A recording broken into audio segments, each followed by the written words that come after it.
I do believe it's time. I'll just let this slideshow roll on a little bit while I provide some opening remarks. On behalf of the Experimental Analysis of Human Behavior Special Interest Group, EOPSIG, I'd like to welcome and thank all of you for attending today's session. As time is of the essence, I must keep my opening remarks brief to allow the panelists as much time as possible. Each year, the SIG selects an individual whose career achievements have significantly impacted and advanced the science of behavior analysis. This year's award presentation is particularly special. The SIG chose to recognize Dr. Nathan Azrin, a true pioneer in the field of behavior analysis. Sadly, we have recently lost Dr. Azrin. Thanks to the efforts of Ted Aon, we have assembled this panel discussion of distinguished colleagues to reflect upon Dr. Azrin's life and career. I am very grateful to the panelists for taking time and effort to participate in this session and travel at relatively short notice to be here with us today. So thank you very much. The SIG is also honored to have members of Dr. Azrin's family in attendance today. If the Azrin family would please rise for some recognition. Thank you.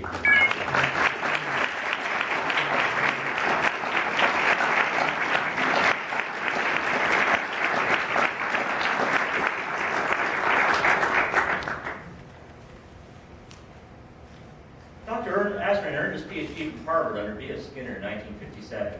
In a career spanning more than 50 years and over 200 publications, Dr. Azrin embodied the scientist practitioner model, having conducted pioneering work in basic, translational, before there was such a term, translational and applied behavior analysis. A few of his numerous achievements include advancing our understanding of aversive control of behavior, introducing applied technologies which are now commonplace, such as the use of timeout from positive reinforcement and token economies, and advancing clinical practice by developing interventions for drug and alcohol dependence, Tourette syndrome, depression, marital dysfunction, parenting, and probably the largest impacts his efforts in developing techniques for rapid toilet training. Many parents have avoided a lot of aversive stimulation as a result of that work. And finally, chronic unemployment, to name but a few. Indeed, reviewing Dr. Azrin's curriculum because is humbling. There's enough work there to span 5, 6 careers, all tied into one. Dr. Azrin was also a committed steward of the discipline by serving as editor of the journal Experimental Analysis of Behavior, helping to found the Midwestern Association for Behavior Analysis, which has evolved into ABA-I, as we know it today. And he also helped to launch the Journal of Applied Behavior Analysis. So it's easy to say, without his repertoire, behavior analysis would be very, very different. On behalf of the SIG, I am honored to present the 2013 AHB SIG Career Award to the Azrin family.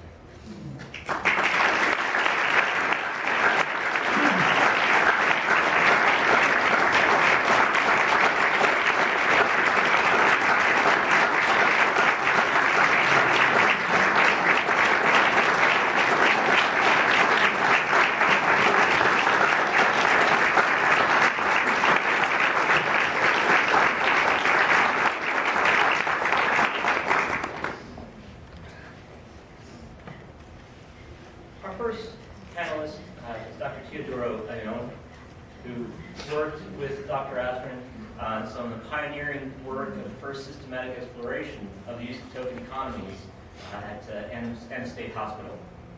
Dr. Young is a professor emeritus of psychology from Georgia State University and maintains a private practice in Atlanta. He has published over 90 scientific articles and 5 books on therapeutic methods involving the emotional and behavioral problems of adults, teenagers, and children. He received his undergraduate and MA degree in psychology from the University of Kansas and his PhD in clinical psychology from the University of Houston. Dr. Young is a fellow of the American Psychological Association, a member of the Georgia Psychological Association, and holds certification, and he's a diplomat in clinical psychology for ABPP. Please help me welcome Dr. Young.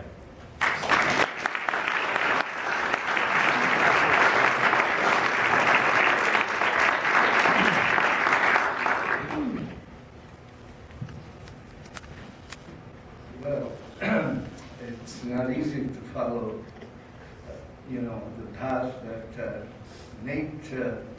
started, but I thought today what I could do, because it's not easy to follow up on something like what he has done.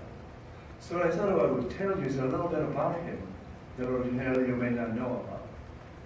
Imagine going into a condemned building where there is a tremendous amount of space, where as you enter this condemned building, what you see is sort of like snow on the ground. There are white flecks all over the place, and some of them are falling from the ceiling. Meantime, you're also listening to click-clack, click-clack, click-clack all over the place. And then there's a chum, pa-chum, pa-chum. Well, what is happening is that the research with wonderful palomas, let's say in Espanol, it's little pigeons. And these pigeons have a lot of feathers, and the feathers are going all over the place. Meantime, a lot of people are scurrying around doing what appears to be very feverish activity. This is my first day at work.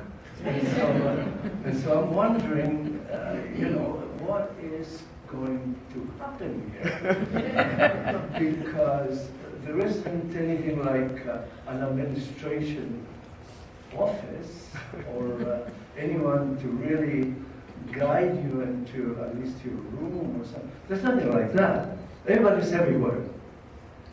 Nate, not surprisingly, is going from one place to the other. Everybody else is doing something. You're not too sure what they're doing, except they're going into places where there are all these different chambers for different species of animals, for that matter.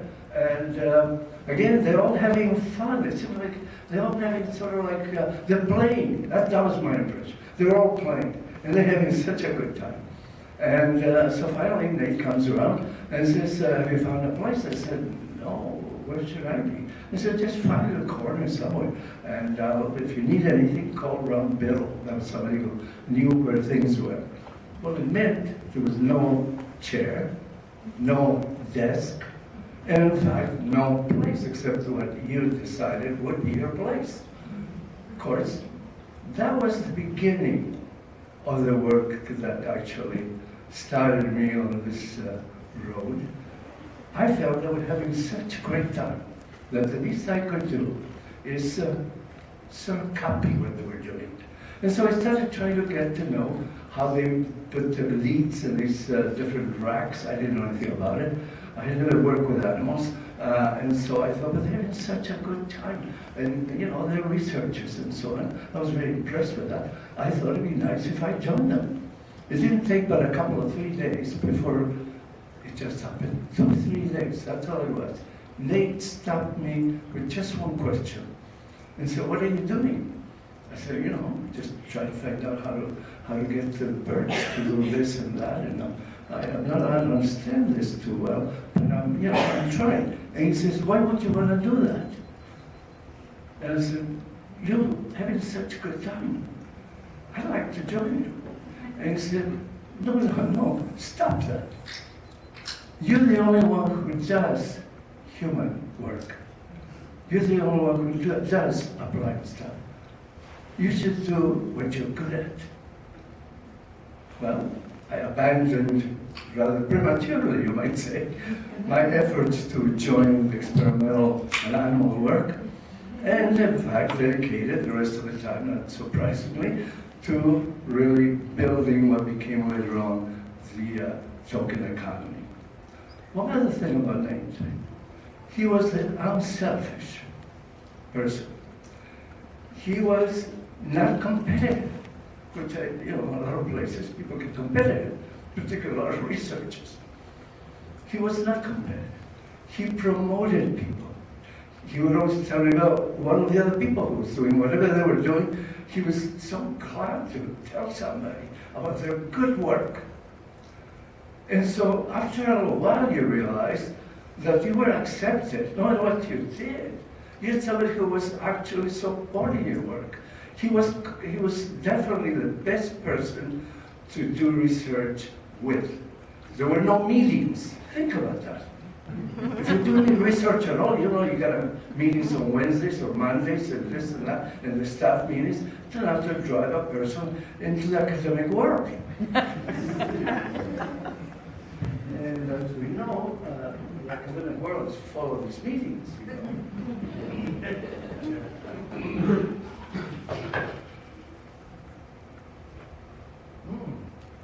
Hard stuff. Anyway, one of the things that I thought I'd share with you is that since we didn't have meetings, you wondered how did anybody do research? Well, everybody got a chance to be with Nate one-on-one. In other words, there was no reason to have an audience. Because Nate was the one who would actually let each person know about the others, in a sense of details, what they were doing. And ordinarily, I never heard Nate say, I mean, he's not doing well, I mean, he's having trouble. I never heard anything like that. All I heard was positive stuff about everybody he worked with.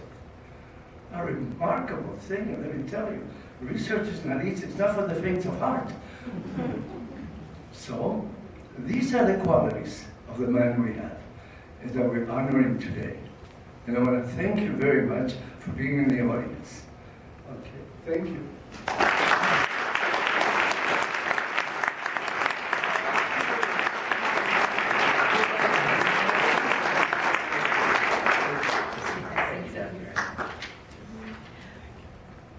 Our next speaker is Dr. Ronald R. Hutchinson. Dr. Hutchinson received his master's degree from Southern Illinois University under the direction of Dr. Azrin. He then went on to Yale, where he earned his second master's degree en route to earning a PhD. Dr. Hutchinson has authored over 50 articles, book chapters, and invited manuscripts. He also holds several U.S. patents related to behavioral technology. Dr. Hutchinson has served as the Director of Research for the Michigan Department of Mental Health and has been adjunct professor at Southern Illinois University and Western Michigan University. Dr. Hutchinson is currently the chairman of the Board of Trustees and research director for the Foundation for Behavioral Research in Augusta, Michigan. The foundation, which Dr. Hutchinson founded, is a not-for-profit corporation sponsoring research, development, and service provision of behavioral technology towards personal competence and self-sufficiency. The services are tailored to 3 areas of need: early education and guidance for children, employment assistance for unemployed adults, senior home support, and home health support. The Early Education Program is the largest centrally managed nonprofit child care, preschool, elementary school program in Michigan and the 15th largest in the nation. The Employment Program has guided over 126,000 unemployed welfare-dependent adults to employment and has saved Michigan over $200 million in income support payments. This effort approximately 10% of the total state-sponsored welfare client employment assistance during the past 10 years. His work with seniors involves operating as a network of nursing and social services caseworkers, and in-home helpers. The senior support program assists hundreds of seniors to continue independent living. As you can see, Dr. Hutchinson's followed in his mentor's footsteps by going from the basic lab and taking things out into the real world and bringing about pronounced socially significant behavioral change. Please help me in welcoming Dr. Hutchinson. Thanks, Eric. Thanks to Ava. Do you say Ava with the I there?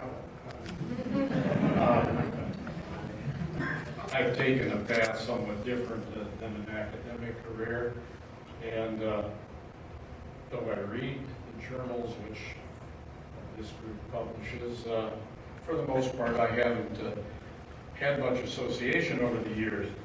I was at the founding meeting back at MPA a little over 50 years ago, and I tell you, you can't turn around for even half a century, but you people are jumping all over the world.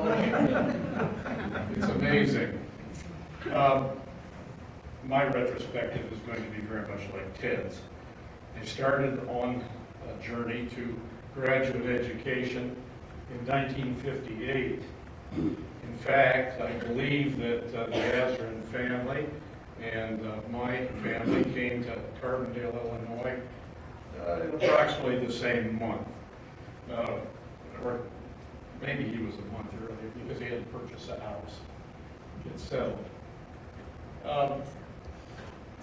In the course of taking a course called Research Methods in the Behavioral Sciences, and as I was sitting in class that first day in September, a young fellow came in, introduced himself, wrote his name on the board. It was Nathan Azrin.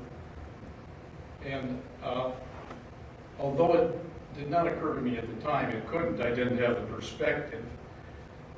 The course content very much is a metaphor to the road that I'm sure that Nate traveled in his eventually becoming the outstanding behavioral scientist and practitioner that he was. The course studied the classic social psychology and psychology studies which have been published, some of them group studies, some of them simply questionnaire studies. And in context, teaching the young students in that class the elemental processes of knowing something and really knowing it. You understand the experimental method, control groups, et cetera, et cetera. The last thing that was introduced was a strange collection of papers called Symposium on Operationism that took place at Harvard. And you know probably, a number of you, that one of the papers given at that series of highfalutin, high theory meetings was a paper by Fred Skinner, where he talked about the ways of really doing research case history and scientific. And to me, later it was clear that Nate had followed this path as a young social psychology student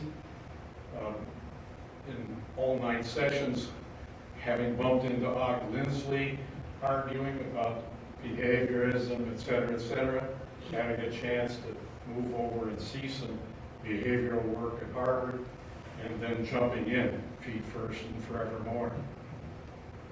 Well, another bit of recollection. Nate invited the students of this class to visit the research lab if they liked, and I did so within, I think, a few weeks after the beginning of the class.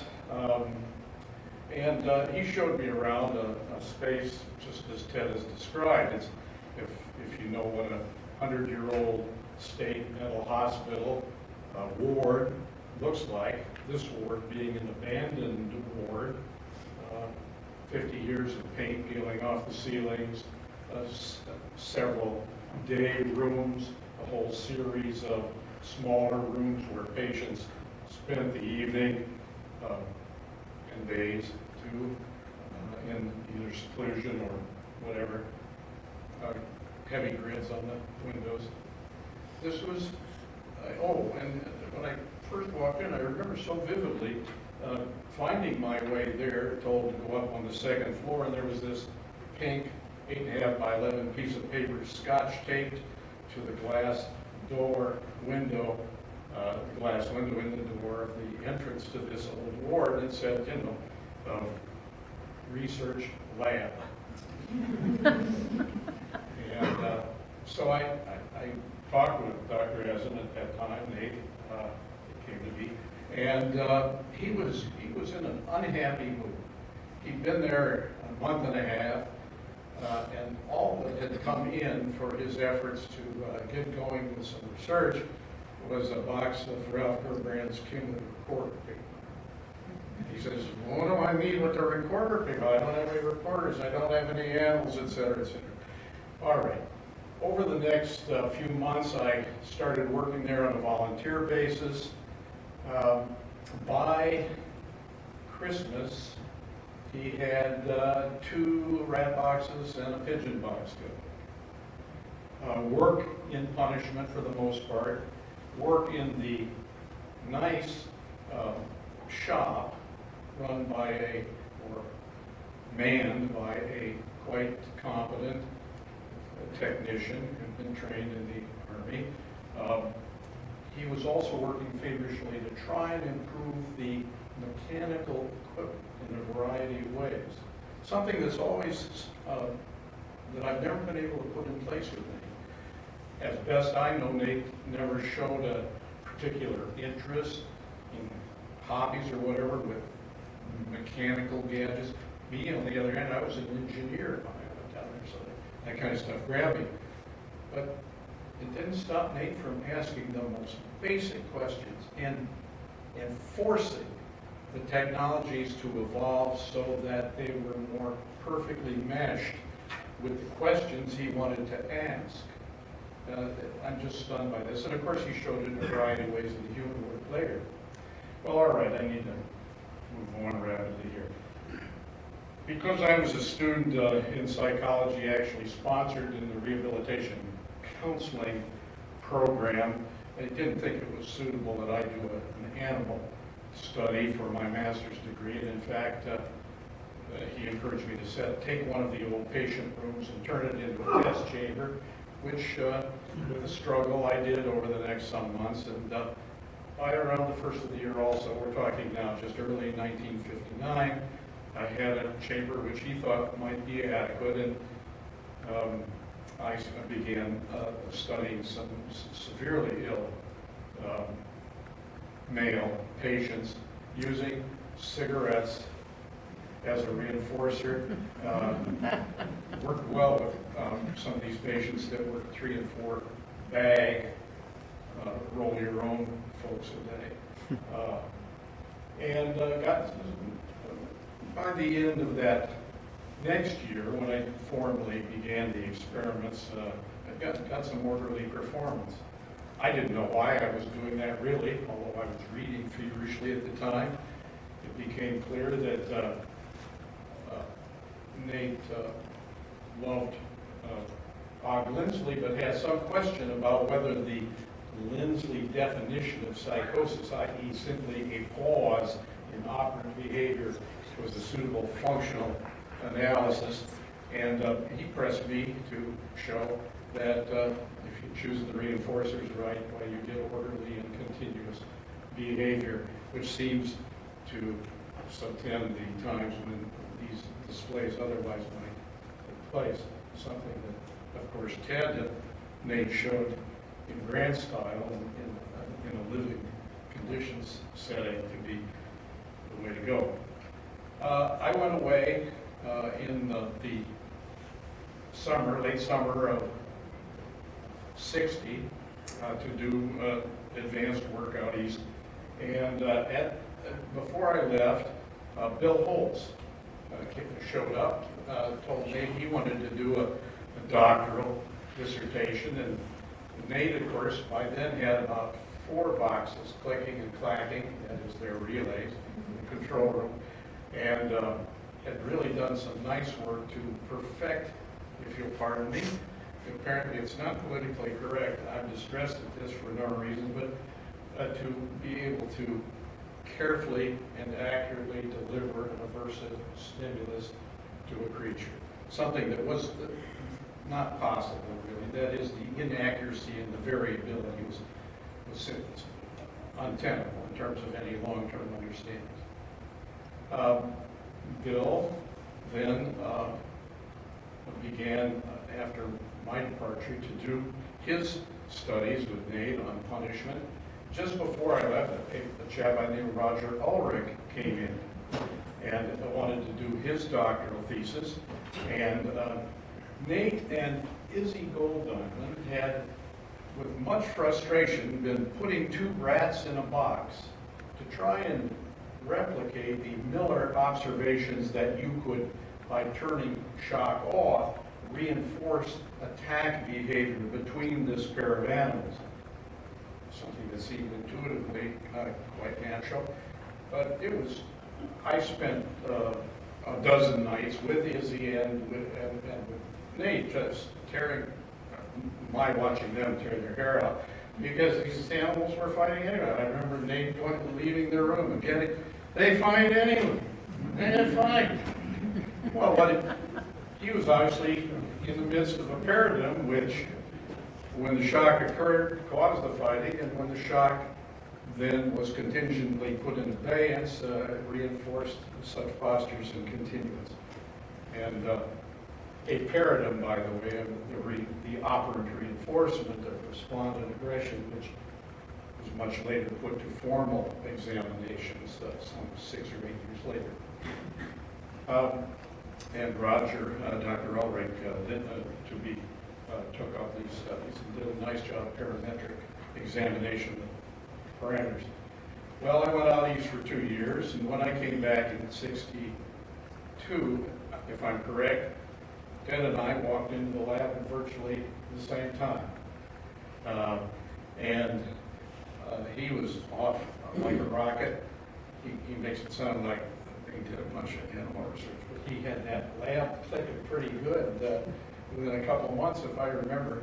One of the richest personal parts of, and Ted has set the stage, of working with Nate, and in that setting, was that you were elbow to elbow many times a day, and you had fun talking about what was happening with each other's work. But there was also a precious, particularly in my later return time, where a group of us, to avoid all driving the 20 miles over this winding road, would pal up in a carpool situation. And although we solved a lot of the world's problems, we also did a whole bunch of planning for next research projects in that context also. When I came back, I don't know, I guess Nate liked the way I built that room or something, but he sent me off. He'd just been given permission to get more space. And so there was another abandoned lower level wing. Actually, you would call it a basement. It was half in the ground and half out. And so my first research project was to get to this much expanded space going. And I got him in trouble a couple of times because I kept gobbling up more space than the superintendent really agreed to, but it all worked out pretty good in the end. Don Hake, in the spring of '61, came out, said he wanted to do his doctoral thesis, and if you've read his work, he and Nate did some wonderful things, both with punishment paradigms, developing the primate paradigm for doing aversive control, and also doing some very subtle condition punishment and comparison of various reinforcement schedules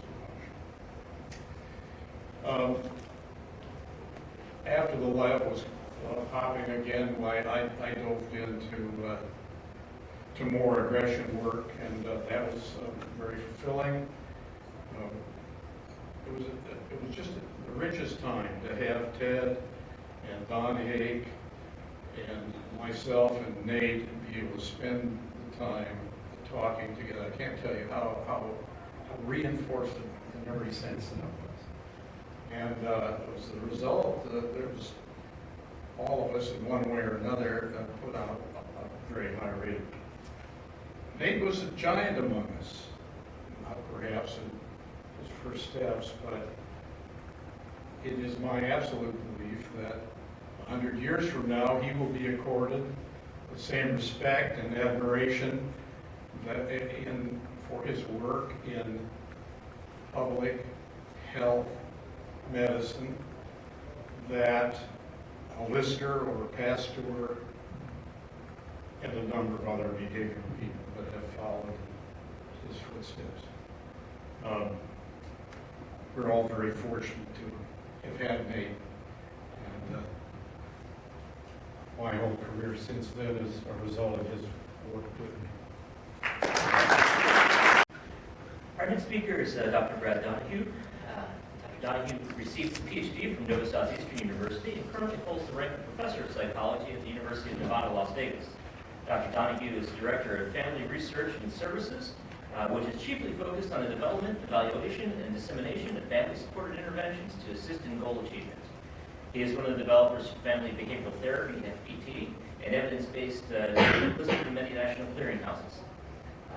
His specific interests include the development and adoption of evidence-based treatments, primarily FBT, psychometric development of clinical measures to assist in understanding and measuring treatment outcomes, and improving the functioning of mental health clinics through effective supervision and quality assurance. Those primary interests concern troubled populations, for example, substance abuse, child maltreatment, family violence, and conduct disorders.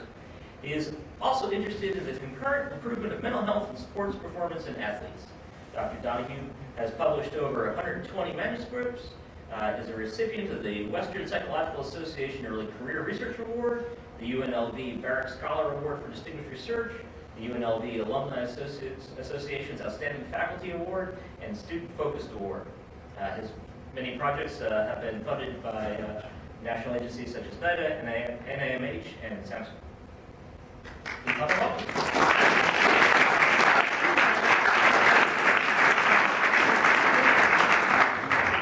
Thanks, Eric. It was just such a pleasure, listening, to you guys talk about the earlier days. I used to love just standing there listening to Nate talk about the old days. It was, incredible and so motivating for me as a graduate student. I basically had the pleasure of working with Nate when I was, pretty much throughout my graduate school. He was my mentor, and then some of my internship, and then my couple of years in postdoc, and then for about 10 years, 15 actually, after that, as a colleague. I was the first person I wanted to call when I got this grant from NIDA to do an R01, and he was right there with me as a consultant. So I've had a wonderful opportunity to get to know him in those kind of contexts. And then in addition, it's funny, but I went to school with his son and his daughter, his future daughter-in-law. And so I got to know him in another context too, going to these wonderful parties that were, known throughout Fort Lauderdale as being the best ones I think down there. So it was great in many different ways. I found out about Nate Azrin.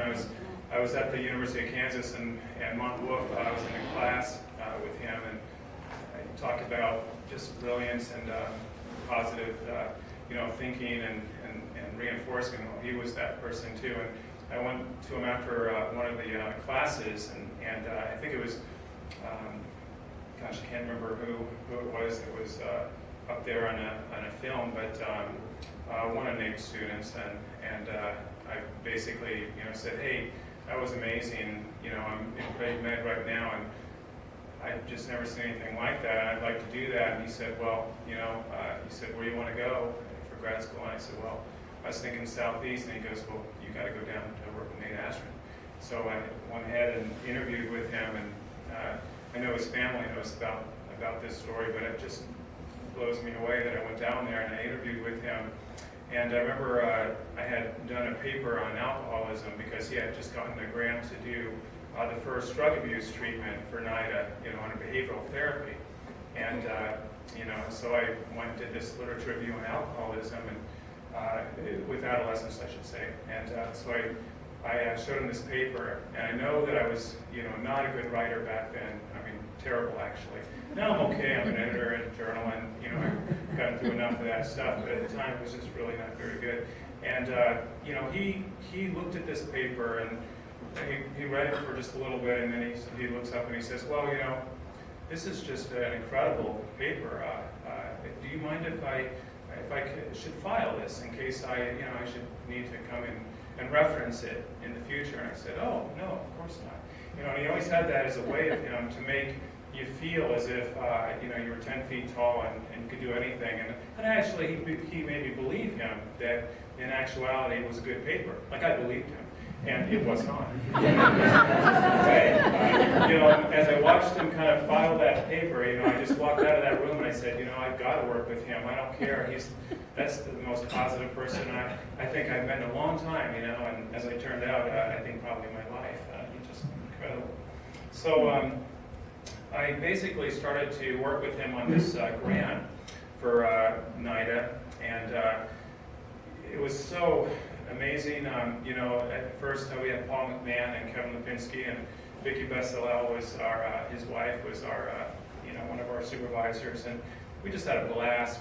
We'd sit around and kind of come up with these really innovative, kinds of interventions. And of course, he always had a way of making us think as if we had developed these ideas, when in actuality he asked just the right questions, and he kind of just moved you in the right direction to make you actually feel that, that had happened, when in actuality, of course, he knew, the answer to these questions, 10 times back. So that was always, I thought, pretty cool. And then we had Evan Kogan and Ronna Cherno joined us, and then lastly Gordon Teichner. When we did this other trial, it's an interesting one.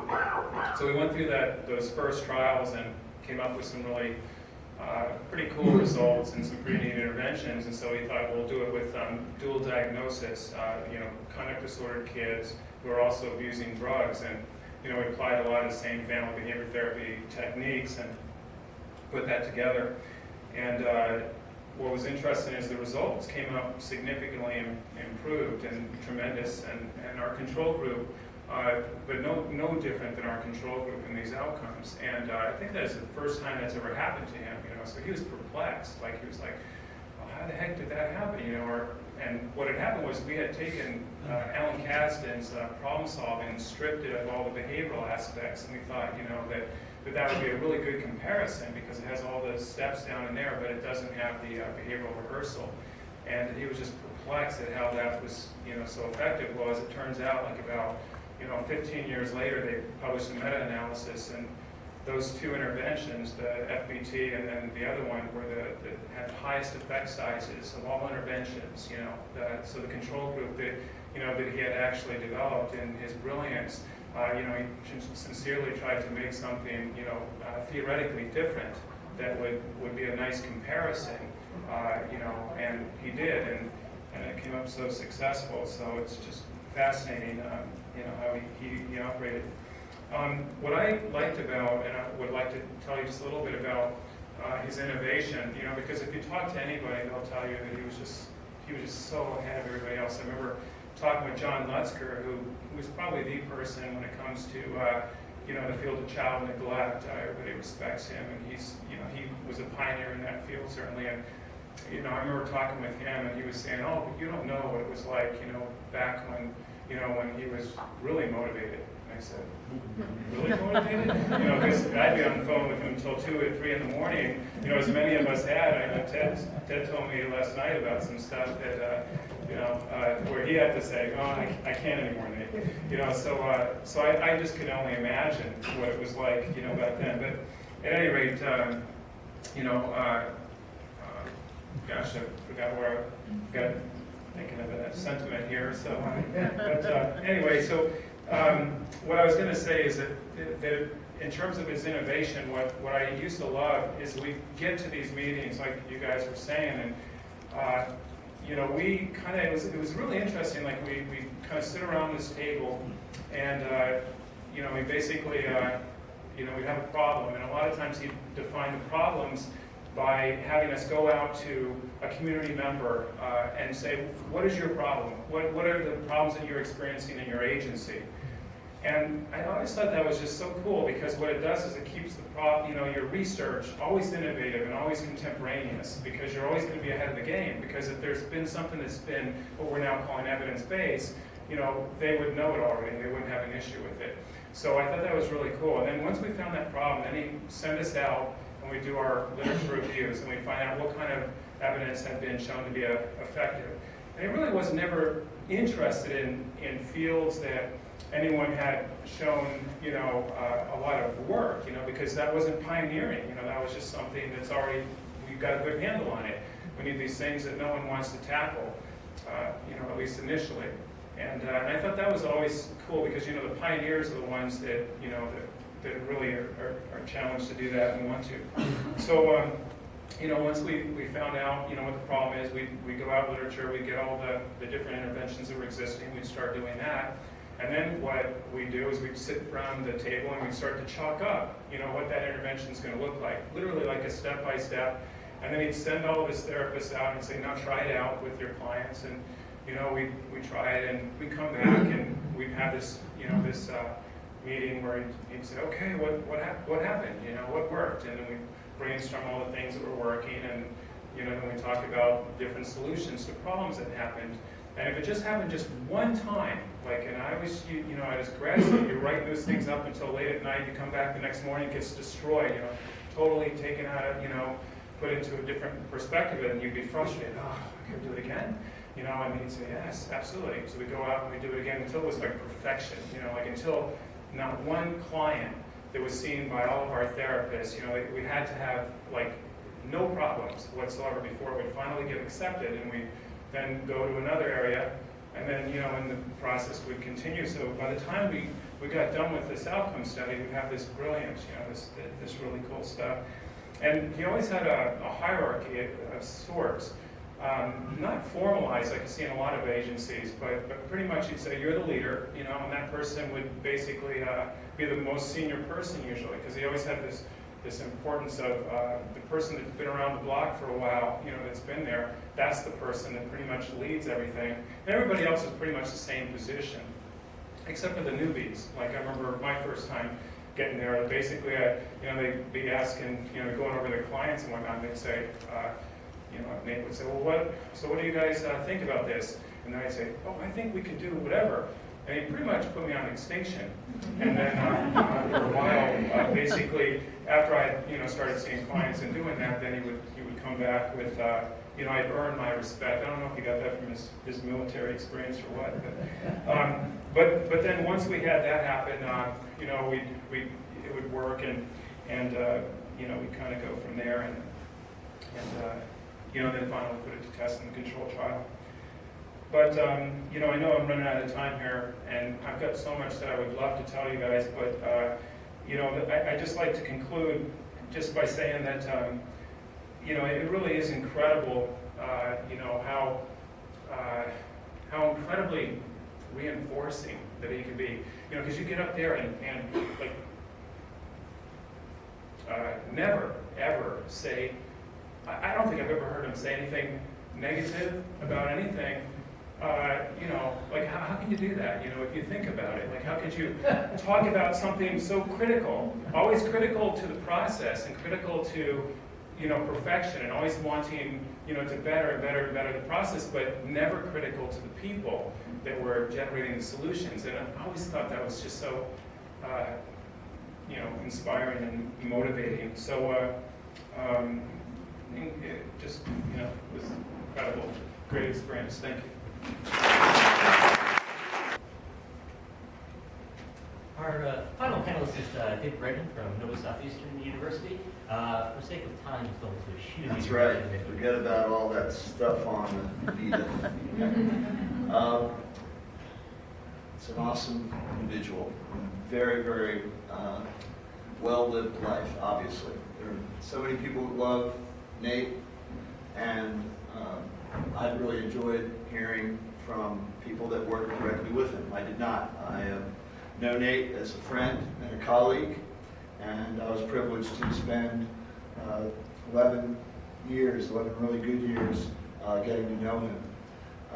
The kinds of recollections I have about him are, well, showing up at one of my band's gigs down by the beach, and he and Vicky dancing well past the time of the evening when folks of his advanced age should have been doing so. Taking a boat ride with me, and again, it's questionable whether anybody should be in my boat. It's really not seaworthy. They didn't care. Just an absolutely tremendous person, and I hate to pile on the positive reinforcement bandwagon, but I have to share just a brief anecdote. We have a clinical competency exam, which Brad, I'm sure, is familiar with. They are of varying quality, and I had the occasion to sit in with Nate on one such examination, and it was of exceptionally poor quality. And Nate, being the chair, opened up with a 10-minute soliloquy about the virtues of this paper that was absolutely and completely astounding. And yet, and this is maybe perhaps we can have a little bit of discussion about this, after he was done, he did offer some, I would hesitate to say criticisms because it didn't sound that way, but they were very penetrating insights into the weaknesses of the document. But it was done in a way that I am extremely envious of. I have never been able to pull that off, and he was gifted in that way. But I wanted to share some of his other gifts, and so I purposely ripped off his mentor and decided to call this "On Having an Impact," a tribute to Nate.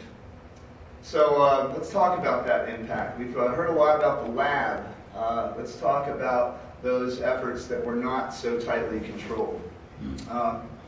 520 Amazon reviews of toilet training in less than a day. 70% of them give it 4 or 5 stars. 2 million copies sold. Number 9 Amazon rank in the children's health area. And they sell a lot of books on that Amazon. Rank 2,836. So enviable impact. But I wanted to share something with you that I thought was particularly touching, and I think really goes right to the heart of the kind of contribution that we all want to make with the people that we serve, the community that we live in, and I think it's beautifully encapsulated by an Amazon reviewer. And I call this "How to Market Behavior Analysis" via Amazon.com. I'll read it, since it may be difficult for some of you to see, and it would be if I was out in the audience. I was skeptical about whether this book would work. My mother used it to toilet train me and my sister back in the 70s and recommended it highly. I tried training the traditional way first, following a suggestion in a magazine. I let my 2-year, 9-month-old son run around the house naked so he could get to the potty unencumbered. He kept peeing on the floor and crying. Eventually, when I asked him where he would pee, he said, "On the floor." This is when I decided to use the book. I had some trouble getting my son to pay attention to me and follow instructions because he's very stubborn. He's not trained as well as the boy in the book. He needs to be taken to the potty. But he's not had an accident in 3 days, and I trained him 6 days ago. On reading the book, you may feel that the approach is cruel, as a reviewer I read earlier in the site did. However, you must be aware that everything is done in a positive way. The emphasis is on teaching your child, not humiliating them. Also, because the training process is so rapid, your child is spared the continued humiliation of having accidents, especially in public. And you are too. It took me 4 hours to train my son. And since then, he's been genuinely more happy and self-assured. Our relationship has improved immensely as well. This book taught me that I can be my son's teacher and that he can learn from me. It also taught me how to improve my interactions with him by following the suggestions for making sure he listens to and follows through on my instructions. This has significantly decreased the times when I get frustrated with him or yell at him for things unrelated to toilet training. This book was written to end the humiliation that most children go through before they are completely toilet trained. It's backed by research. It was originally designed for retarded children and can be successfully used on children with IQs as low as 30. I'm a licensed master social worker, and I would not hesitate to recommend this book to anyone, including my clients. And that's beautiful. It's beautiful on many levels, right? It communicates from the consumer exactly what they want from us. And Nate delivered that over and over and over again. And he had a method. And to me, that is why, as I was telling Vicki yesterday, that is why Nate will live, right?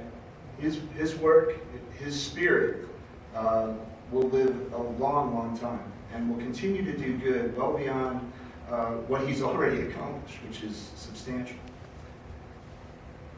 So I'm going to share with you about 8 minutes of video maybe 7.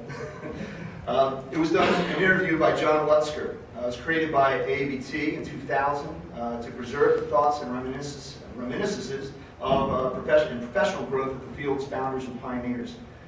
There are 2 clips, but they're back to back, so we won't have to stop. They talk about his animal work and its relationship to his clinical work, which is a nice segue from what we've heard so far. And then he talks a little bit about the development of the token economy. So I don't know how many of you have heard this. You can purchase this from ABT. For those of you that are teachers, instructors, college professors, it's some good stuff. So I highly recommend you get a copy of it. There are a couple quotes we won't hear. One is just a throw off, and if you're not paying attention, you won't catch it. But again, it fits beautifully with everything you guys have said.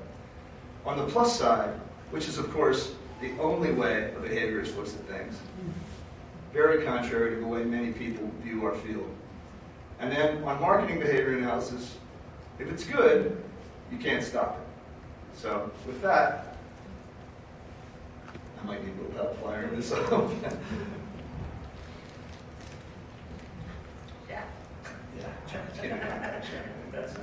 That's kind Very much related to that. How important was your animal work in conceptualizing healthier life? Oh, totally. In a general sense, it laid down general considerations, and then it standardized your procedures. When we set up an animal schedule of reinforcement, I was constantly checking the equipment. I didn't trust anything. I would be constantly looking in the animal chamber to see, and very often the lights would be blinking or something would be erratic. You never could trust the instrument. So I oddly enough, even though it was all instrumented, Hold on, just see if we can get the video. Oh, there it is. Hold on. Physician in Anna State Hospital in Illinois. What attracted his orientation that he was opposed to or favored? And I was a psychiatrist. The superintendent of the hospital was a former general practice. That the response situation had a large effect. Or to put it in more lay terms, totally. In a general sense, it laid down general considerations, and then it standardized your procedures. When we set up an animal schedule of reinforcement, I was constantly checking the equipment. I didn't trust anything. I would be constantly looking in the animal chamber to see, and very often the lights would be blinking or something would be erratic. You never could trust the instrument. So oddly enough, even though it was all instrumented, I had a window, one-way glass there in the animal chamber, and would constantly be looking in there to make sure that things were operating as they should. And then response specification, went to great lengths to try to select responses that could be objectively recorded. Always quantification. You don't just say somebody's doing well or doing badly or he benefited. You give numbers so that you can express it. So, and in terms of experimental design, that whatever you use individually, with the individual subject design was there, the AB, that is no treatment, then treatment, to use the analogy with the human level. So these were the general considerations, but then there were the substantive things, and that is, what were the principles of conditioning that we're talking about?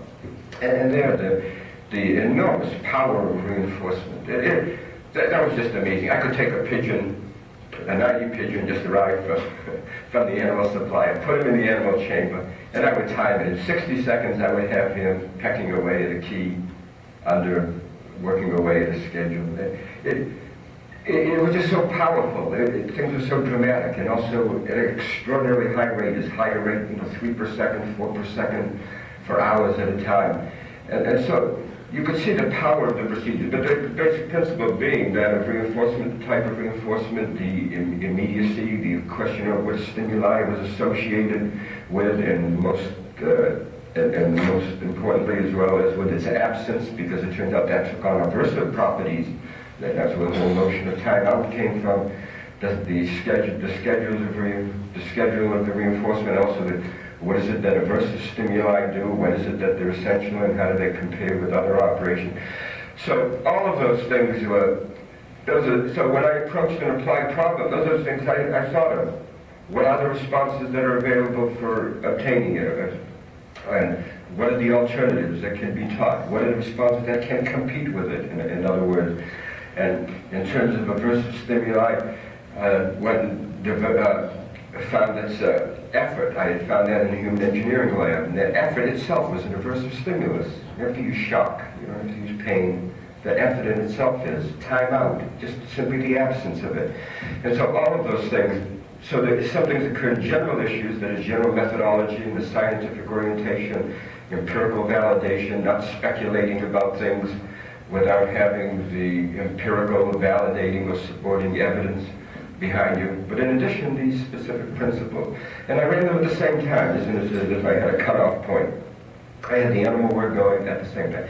And you did too, didn't you? When you came to Southern Illinois University, did you have animal work going on? Animal work had gone by then. Oh, okay. Now, you and Ted Ione at Anna State developed the token economy, which is used in families, schools, institutions. How did that come about?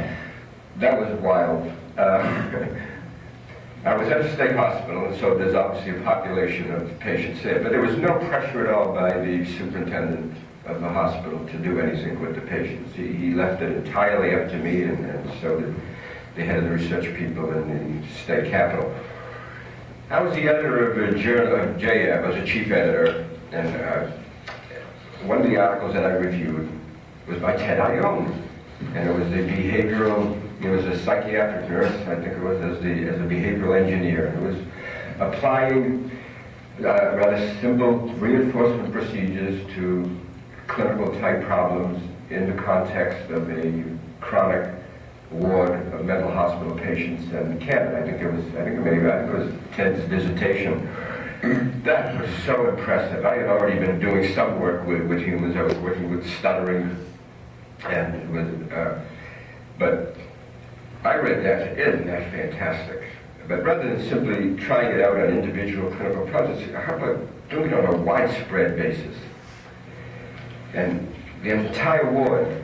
And what that meant is really designing an entire society, because this is where people spent their life, and that is to try to create a society that would be maximally reinforcing of behavior that is pro-social and constructive and adaptive. So it was actually a Walden too. It was, how do you construct a society? It meant that you're faced with all kinds of problems. How do you individualize it so that individual preferences and desires will be there? How do you devise it so that the constructive behaviors that one needs in order to function in a society, in that particular society, would be there? And what could you do to go into that would mitigate against the symptomatic behavior? Well, You could go on, but you get the idea.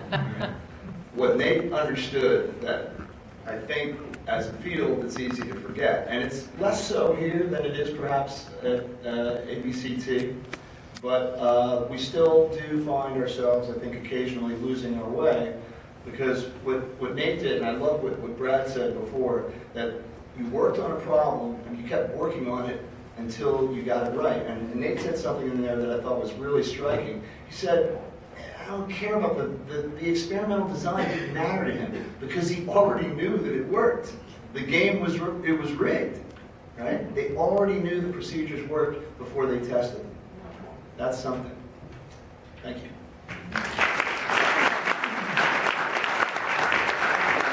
Ars, for coming here and delivering. That was really wonderful. Thank you very much. And I want to thank the Azrins for taking time out of their busy lives to come and join us in celebrating the wedding times. Dr. Azrin, thank you.